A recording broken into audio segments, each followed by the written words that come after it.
जब मैं स्ट्रगल के दौर में था, मैं और अनुराग पाठक जब रूम पार्टनर थे, जिन्होंने ये नावल लिखा है और जो फिल्म में जिनका वो किरदार भी है, आधा किरदार कि जो हर वक्त कमियां निकालता रहता है, अरे ये तू बर्बाद हो रहा है श्रद्धा के चक्कर में। तो उसने पता है 98 में डायरी लिखी थी।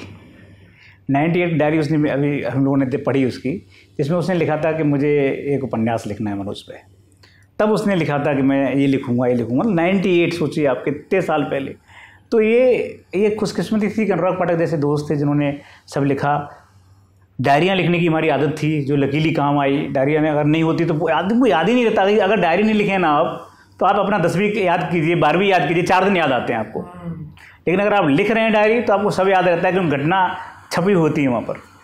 विधु विनोद चोपड़ा जैसे लोग मिल गए, तो मुझे लगता है कि ये एक सौभाग्य था, इससे ज़्यादा कुछ भी नहीं। विधु विनोद चोपड़ा जैसे परम गुस्सैल लेकिन परम रचनात्मक, बहुत जीनियस भी, बहुत क्रिएटिव भी और बहुत मूडी भी। उनकी सबसे बड़ी खासियत ये है कि उन्होंने रियलिटी के इतने नज़दीक खुद को रखा, रियलिटी के इतने नज़दीक चीज़ों को रखा कि वो एक एक चीज़ के लिए हमको तो आश्चर्य होता था कि ये बंदा इतनी मेहनत क्यों कर रहा है। 4 साल 5 साल तक कोई मेहनत करता है क्या एक मूवी पर, एक एक चीज़ पर इतनी मेहनत करता है क्या। अच्छा, ऐसा नहीं है, जैसे अब उनसे बात करो ना आप, तो जैसे एक मूवी में एक सीन है जिसमें कि मनोज और श्रद्धा दोनों के दोनों किताब के लेने के लिए भी हैं। कलाम साहब की किताब श्रद्धा लेके आती है और मनोज चाय देता है, चाय पी लो। तो वो मनोज के कप को नीचे रखते हैं, श्रद्धा के कप को ऊपर रखते हैं जब वो चीयर्स करते हैं। तो इतना सोचा है उन्होंने इसके बारे में। और यही वो सीन है जिसमें बैकग्राउंड में आप दोनों भी फिल्म में इकलौती बार नजर आते हैं। हाँ, राइट। वो भी बड़ा मज़ेदार किस्सा था कि हम लोग पीछे बैठे थे, समझ में नहीं आ रहा था कि करना क्या है। तो हमको ये बोला गया था कि कुछ नहीं करना है, तुम आपस में बात करो, बस आपस में बात करते रहो, जो करना है हम करेंगे। दुख हो रहा था कि अरे हम फिल्म में आ रहे हैं, जबकि पूरी फिल्म ही हमारे ऊपर है। ये मनोज भाई रिहर्स तो नहीं कर रहे थे कि कुछ ज़्यादा एक्टिंग तो नहीं करना, अरे नहीं श्रद्धा ऐसे करते हैं, वैसे करते हैं, ऐसे बात करते हैं। उन्होंने ये बोला था कि कैमरा मत देखना, बस, है ना, कैमरा मत देखना, बाकी तुम लोग बात करते रहो आराम से, जो करना हो हम कर लेंगे, तुम कैमरा मत देखो। क्या बातें कर रहे थे यार, हम यही कर रहे थे। हम तो पुराना अपना याद कर रहे थे कि जब बैठे थे किस तरीके से। ये तो कितनी दफ़ा, मतलब हम लोग जब फिल्म एडिट पे थी, हम लोगों ने देखी, तब रोए तो कम से कम 20-25 बार तो रोए होंगे। हाँ, ये जितनी बार देखते हैं उतनी बार उतना ही रोते हैं। हम दोनों ही रोते हैं, पर मनोज तो एकदम मतलब बच्चों जैसे। मेरे साथ लोगों ने पिक्चर देखना बंद कर दिया, क्योंकि सब जो भी बैठता था, एक दिन विकास सर बैठ गए। एक दिन विकास सर ने मुझे बोला मैं बैठता हूँ उसके साथ। मैंने कहा हाँ, मैं तो इंतज़ार कर रही थी। फिर आधे के बाद वो उठ गए, बोले नहीं श्रद्धा तुम ही बैठ जाओ। मुझसे नहीं। मेरा सबसे बड़ी सफलता पता है क्या है?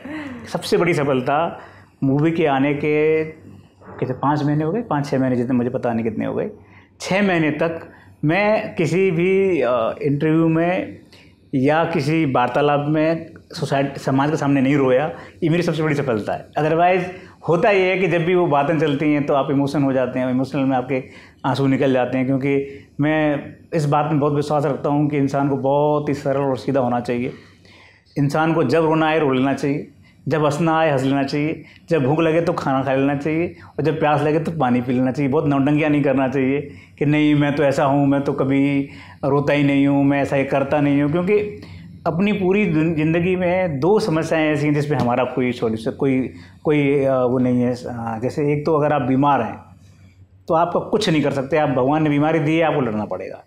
ऐसी एक गरीबी से बड़ा कुछ दुनिया में बुरा कुछ भी नहीं है। गरीबी अगर आप हैं ना तो आपको तिल तिल के मरना पड़ता है, आपको तिल तिल के अपनी ज़िंदगी को आगे ले जाने की कोशिश करनी पड़ती है, हर जगह धक्के खाने पड़ते हैं। ये 2 चीज़ें ऐसी हैं जो हमने नहीं बनाई लेकिन हमको मिली। इसके अलावा बाकी सब हमने बनाई सारी समस्याएं। जितनी भी समस्याएं इसके अलावा आप दुनिया में जितनी समस्याएं देख रहे हैं वो हमने बनाई हुई समस्याएं, हमने क्रिएट की हैं। वो हमसे बात नहीं कर रहा, वो हमारा दुश्मन हो गया है, वो उसके पास पैसा ज़्यादा हो गया है, हमारे पास पैसा कम हो गया है। कोई समस्या ले लीजिए हमने बनाई है। ये 2 चीज़ें ऐसी हैं जो हमने नहीं बनाई, बस इनसे लड़ लो आप, ख़त्म।